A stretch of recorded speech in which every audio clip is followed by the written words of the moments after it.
திரு இதயதுல்லா அவங்களிடமிருந்தே நான் ஆரம்பிக்கலாம்னு நினைக்கிறேன்.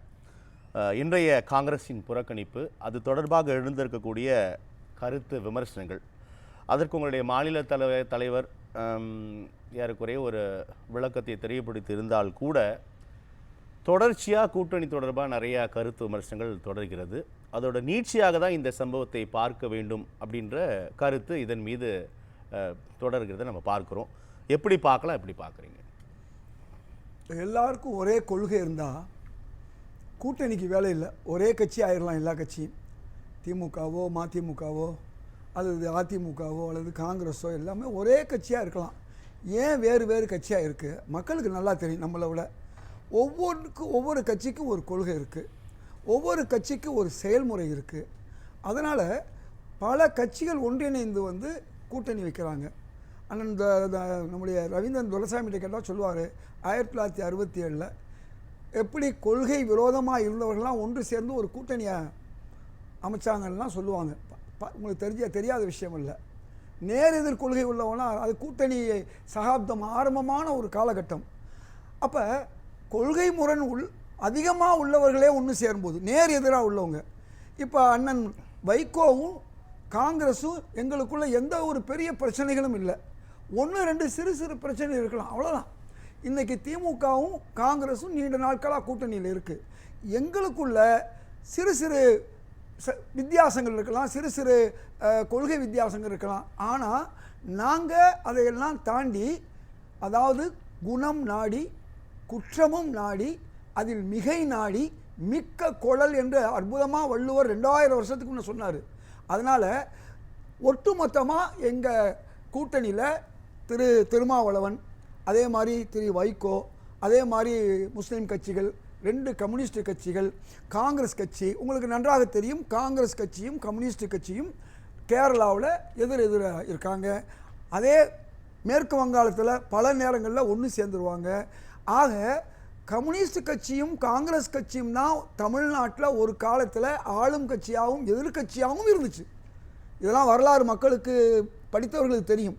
கம்யூனிஸ்ட் கட்சியும் காங்கிரஸ் கட்சியும், கம்யூனிஸ்ட் கட்சி எதிர்கட்சியாக இருந்துச்சு, காங்கிரஸ் கட்சி ஆளுங்கட்சியாக இருந்துச்சு. இப்படியெல்லாம் இருந்த கட்சிகள் நாங்கள் ஒன்றிணைந்து கடந்த 2016, 19, 21, 24 இதுக்கு இடையில் உள்ள இவ்வளவுலையும் நாங்கள் இத்தனை பேரும் ஒன்று சேர்ந்து தான் கூட்டணியாக இருக்கோம்.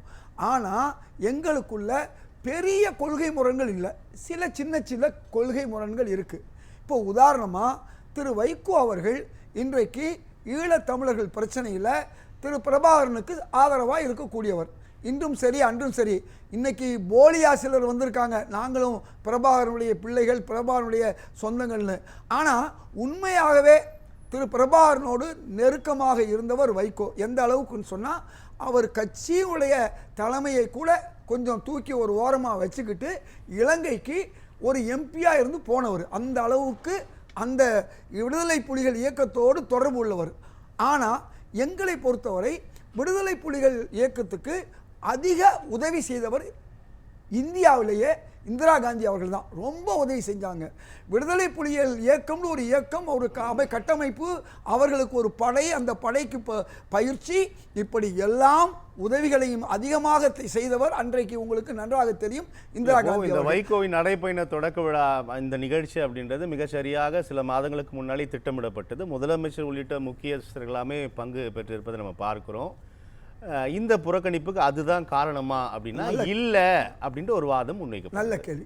இல்லைன்னு சொல்கிறவங்க சொல்லிட்டு போட்டோம், எங்களுக்கு அது தொல்லை இல்லை. என்ன, நாங்கள் அதுக்காண்டி பல்லை கடிச்சிட்டு உங்கள்ட்ட பேச வேண்டிய அவசியம் இல்லை.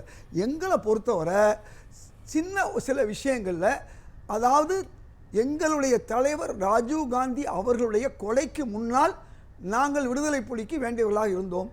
கொலைக்கு பிறகு கொஞ்சம் எங்களுக்கும் அவர்களுக்கும் சில இது இருக்குது, பிரச்சனைகள் இருக்குது. அப்போ இப்படிப்பட்ட ஒரு சூழலில் எங்கள் தலைவருக்கு கொலைக்கு காரணமானவர்கள் என்று அறிவிக்கப்பட்டவர்கள், தெரிவிக்கப்பட்டவர்கள், இன்னும் சொல்லப்போனால் உறுதி செய்யப்பட்டவர்கள், அப்படிப்பட்ட ஒரு கட்சியினுடைய பதாகை அவருடைய பெயர்கள் இருக்கும் பொழுது நாங்கள் கலந்து கொள்வது அண்ணன் வைகோவே விரும்ப மாட்டார். அழைப்புதழ் கொடுக்கும் போதே தெரிந்திருக்கும் அல்லவா? அழைப்புதழில் புகைப்படம் இருந்ததுதான் பிரச்சனை அப்படின்னா அன்றே அவர் தெரிவித்திருக்கலாமே. அன்னைக்கே சொல்லியிருந்தா நிகழ்ச்சி அன்று முதலமைச்சர் பங்கேற்ற நிகழ்ச்சி, கூட்டணி கட்சி தலைவர்கள் பங்கேற்ற நிகழ்ச்சி, அந்த நிகழ்ச்சி நாளன்று புறக்கணிக்கிறார் அப்படின்னா அதுதான் காரணமா இருக்கும். அதான் நான் சொல்ல வரேன், மீண்டும் சொல்ல வரேன். இப்போ தலைவர் ஸ்டாலின் இருக்காங்க, காங்கிரஸோடும் காங்கிரஸ் தலைவரோடும் நெருக்கமாக இருக்காங்க. அதுக்காக வேண்டி நீங்கள் பாதுகாப்பு அமைச்சரோட ஒரு நிகழ்ச்சி திமுக வச்சுருக்காங்க. நாங்கள் என்ன எதுக்காக போகிறோம்? அதாவது பிஜேபி தலைவர்கள் வர்றாங்க, மோடி வர்றாரு, பிஜேபி தலைவர்களை அமைச்சர்களை வந்து திமுகவுடைய எம்பிக்கள் பார்க்கறதுனால நாங்கள் என்ன வருத்தமாப்பட போகிறோம்? அது அவர்கள் அது வேறு, அது அஃபிஷியல் இல்லையா? அல்ல, பார்ட்டி பேஸ்டு ஒரு கேம்பெயின் தான். பார்ட்டி பேஸ்டில் கூட நடந்திருக்கு, நான் இல்லைன்னு சொல்ல வரல. இது எங்களுக்குள்ளே இருக்கக்கூடிய ஐக்கியத்தையோ கூட்டணியுடைய உணர்வையோ மாற்றாது. நாங்கள் இன்னைக்கு வலிமையான கூட்டணியாக இருக்கோம். அதுதான் இன்னைக்கு காய்ந்த மரம் கல்லடி வரும் சொல்லி இன்னைக்கு பல பேர் இன்னைக்கு காங்கிரஸை பிராண்டிக்கிட்டு இருக்காங்க.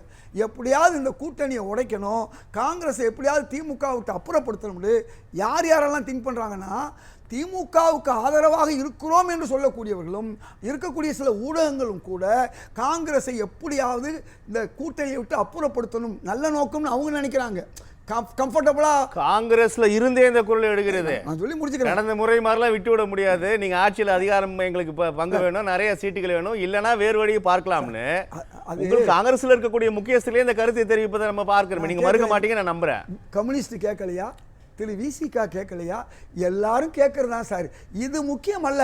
அதாவது இல்ல நீங்க வெளியிலிருந்து திட்டமிடுகிறார்களேன்னு சொல்றீங்களே, உள்ள இருந்தே இந்த குரல்கள் வந்து தொடர்கிறது. அது எப்படி சொல்ல வரேன்னா, அந்த உள்ளே இருந்து சொல்லக்கூடியவர்கள் திமுகவுக்கு ஆதரவாக பேசுவது பேசி, அதாவது கெடுதல் பண்ணுவாங்கல்ல, கூட இருந்தே கெடுதல் பண்ணுவாங்கல்ல, இந்த வேலையை சிலர் செய்வாங்க. ஆனால் எங்களை பொறுத்தவரை திரு ஸ்டாலின் அவர்களும் திரு ராகுல் காந்தி அவர்களும் இருக்கக்கூடிய நெருக்கம், சகோதரத்துவம், அந்த உணர்வு, அண்ணன் தம்பி உணர்வை யாராலும் இந்த 2026 பிரிக்க முடியாது. மீண்டும் ஒரு தமிழ்நாடு காங்கிரஸ் கட்சியினுடைய துணைத் தலைவராக, அகில இந்திய காங்கிரஸ் கட்சியினுடைய உறுப்பினராக நான் சொல்றேன். பிரவீன் சக்கரவர்த்தியோட எக்ஸல பதிவு தமிழக அரசோட வளர்ச்சி பொருளாதார நிலை குறித்தான விமர்சனத்திற்கு தமிழக அரசு தரப்பில் கடுமையான எதிர்ப்புகள் இருந்ததாகவும், அது பிரவீன் சக்கரவர்த்தி மீது நடவடிக்கை எடுக்க சொன்னதாகவும், எந்த விதமான நடவடிக்கை உங்களுக்கு காங்கிரஸ்லையும் எடுக்கல. அப்போ இங்கே இணக்கமாக இருக்குன்னு சொல்றீங்க, அதற்கான எந்த செயல்பாடுமே இல்லையே. ஏங்க, பொதுவாக மக்கள் பேசுவாங்க, பாம்பு அடிக்கலாம், செத்து போட்டுச்சு ஒரு பாம்பு,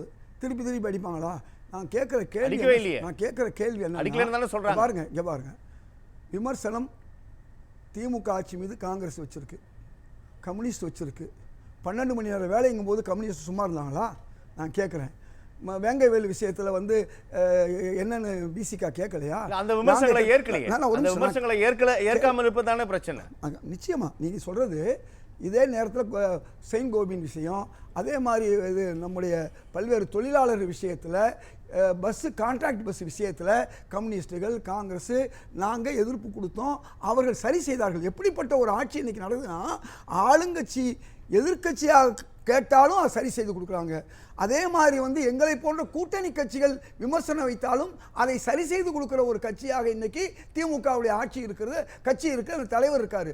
அதனால இது மாதிரி நீங்கள் ஏதோ ஒன்று எடுத்துக்கிட்டு யாரோ சொன்னாங்க விமர்சனம். இப்போ நான் கூட யாரோ நீங்கள் சொல்லிட்டீங்கன்னா பிரச்சனை இல்லை தான். நான் இப்போவும் சொல்கிறேன், யாரோன்னு சொல்லிட்டு டிக்ளேர் பண்ணிட்டீங்கன்னா நம்ம அதை பேசவே. இப்போவும் நான் சொல்கிறேன், காங்கிரஸ் சித்தாந்தத்துக்கு எங்கள் தலைவர்களுக்கு எதிராக காங்கிரஸ் உள்ளவர்கள் பேசலாம், நாங்கள் தடுக்க மாட்டோம். ஏன்னா காங்கிரஸ் வந்து திரு செல்வ பெருந்தையை சொன்ன மாதிரி இது பெரிய ஜனநாயக கட்சி, இது கடல் மாதிரி அங்கொங்கும் இங்கொன்றும் சலசலப்பு இருக்கும், சிலுசிலுப்பு இருக்க தான் செய்யும். எங்களுக்கும் கிளுகிழுப்பு ஆடுற ஆளுகள் இருக்காங்க எங்கள்கிட்ட, நான் இல்லைன்னு சொல்ல. கிளுகிழுப்பு ஆட்டினா சத்தம் வரத்தான் செய்யும். நான் சொல்வது என்னன்னு சொன்னால், பெரிய விஷயம் என்ன, திரு ராகுல் காந்தியும் திரு ஸ்டாலின் அவர்களுக்கும் இருக்கக்கூடிய அந்த சகோதர உணர்வை யாராலும் சீட்டுனாலேயோ நோட்டுனாலேயோ அல்லது பதவியினாலேயோ பிரிக்க முடியாது.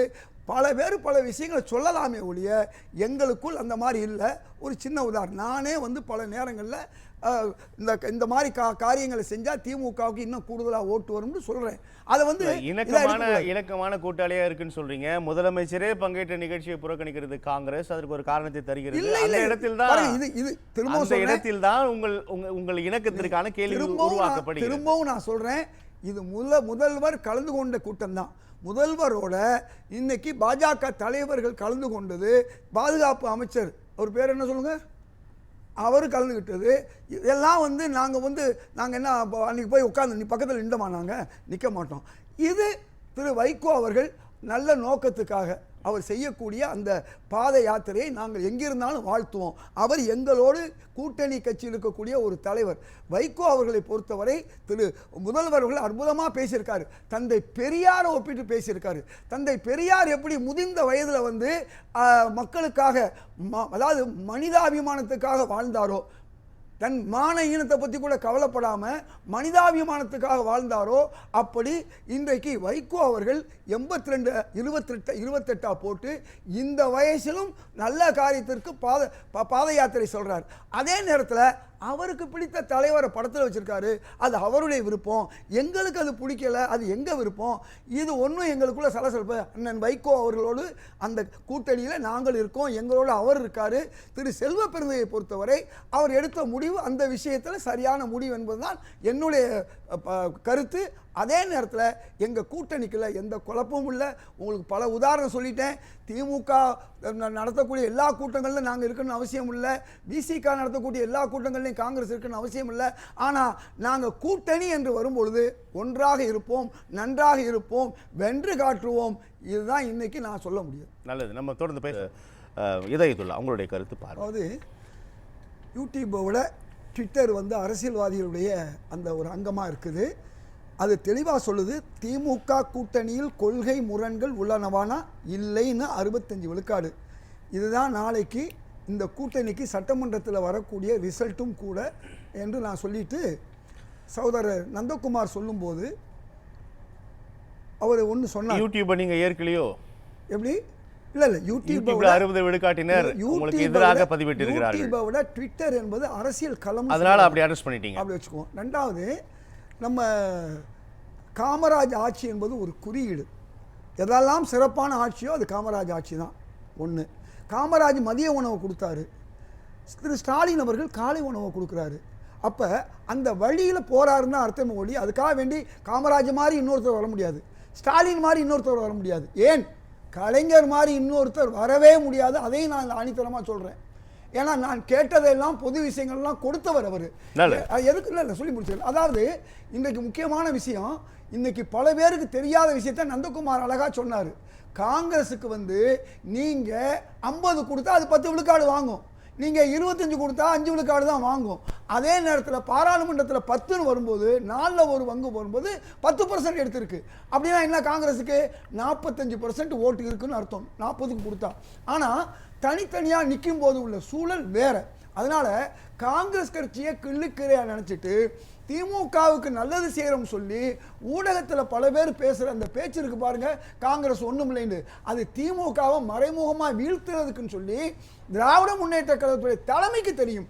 ஆனால் இப்படிப்பட்ட ஒரு சூழலில் காங்கிரஸ் கட்சி இன்றைக்கு எந்த சூழலிலும் ராகுல் காந்தி அவர்களுக்கும் ஸ்டாலின் அவர்களுடைய பிணைப்பை யாராலும், எந்த சக்கரவர்த்திகள் வந்தாலும் சரி, எந்த மன்னர்கள் வந்தாலும் பண்ண முடியாது. கோடிகளை வாங்கிட்டு கோடீஸ்வரர்கள் தப்பா பேசினாலும் அது தவறு தான். லட்சங்களை வாங்கிட்டு லட்சாதிபதி இல்லை என்பதற்கு அடுத்தபடியாக கொள்கையே இல்லை அப்படின்னு 10 விழுக்காட்டினர் பதிவிட்டார்கள். கொள்கை இல்லைன்னு சொன்னா மூளை இல்லாத மனுஷன் அர்த்தம். மூளை இல்லாம ஏதாவது மனுஷன் இருப்பானா? மூளையை வச்சுதான் அது மாதிரி தான் கொள்கை இல்லாம இருக்கக்கூடிய கட்சிகள். அது அதை தூக்கி ஒரு ஓரமா ஒதுக்கிடுங்க. பட்டிமன்ற பேச்சாவே இதை வச்சுக்குவோம். ஆக எது எவ்வாறு இருந்தாலும் சரி, திமுகவோடு இந்த கூட்டணி வந்து பலமாக இருக்குது. திமுக வந்து காங்கிரஸுக்கு ரெண்டுக்கும் இடையில சில சலசலப்பு இருக்கலாம், ஆட்சியில் இருக்கலாம். இப்போ நான் ஏற்கனவே சொன்னேன் இல்லையா, பின்ன ஒரு ஆட்சிக்கு வந்த பிறகு திமுக உடைய ஊடகங்களை மதிக்கலனா கூட நான் கவலைப்படல. நான் போனால் அங்கே திமுக தலைவர்களை பாராட்டி பேசுவேன், திமுகவை பாராட்டி பேசுவேன், கூப்பிடலன்னா போக போகிறதில்ல. அதனால் அந்த கவலையில் எதுக்கு சொல்ல வரலாம், இந்த மாதிரி தான் காங்கிரஸ் தொண்டர்கள் பலர் இன்றைக்கு இந்த கூட்டணி வேணும், அகில இந்த அளவில் ராகுல் காந்தி பிரைம் மினிஸ்டர் ஆகணும், நமக்கு எந்த பிரச்சனை வந்தாலும் பரவாயில்லை என்று அந்த தாய் தான் முக்கியம், எத்தனை குழந்தையும் பெற்றுக்க முடியுங்கிற அந்த அடிப்படையில் தான் காங்கிரஸ் உடைய தொண்டர்கள் எவ்வளவுதான் கூட்டணி கட்சிகளுடைய உரசல் இருந்தாலும் அல்லது மதிமுகவுடைய அந்த இன்னைக்கு நடக்கக்கூடிய இதில் பிரச்சனைகள் இருந்தாலும் அதை பற்றியெல்லாம் கவலைப்படாமல் இன்றைக்கு தமிழ்நாடு முக்கியம், தமிழ்நாட்டுக்காக உழைக்கக்கூடியது இந்த இன்றைக்கு இருக்கக்கூடிய திராவிட முன்னேற்ற கழக ஆட்சி. அந்த ஆட்சியை காப்பாற்றணும். அதன் மூலமாக மோடி அங்கிருந்து திரு மோடி அவர்களை விரட்டி ராகுல் காந்தியை கொண்டு வரணும், இந்தியாவை நாசப்படுத்தக்கூடிய ஒரு நாசகார நல்லது நல்லது ஒழிக்க வேண்டும் என்பதில் தெளிவாக காங்கிரஸ்காரர்கள் இருக்கிறார்கள். நல்லது.